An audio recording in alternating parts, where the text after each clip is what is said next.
La malaltia sistèmica inflamatòria està relacionada amb la Covid. Es considera que és un event postinfecciós, donat que la majoria dels pacients tenen anticossos contra el SARS-CoV-2 o bé han estat relacionats de manera molt estreta amb algú positiu per Covid o, de fet, en alguns casos fins i tot tenen la PCR positiva.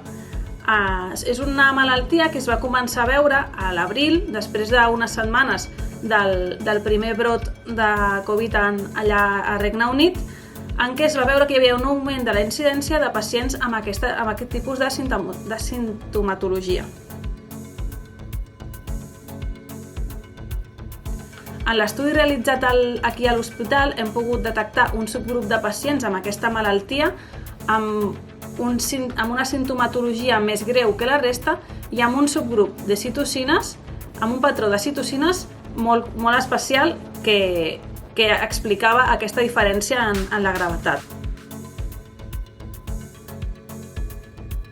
Una de les grans fortaleses d'aquest estudi és que ha estat un treball col·laboratiu entre diferents serveis de l'hospital.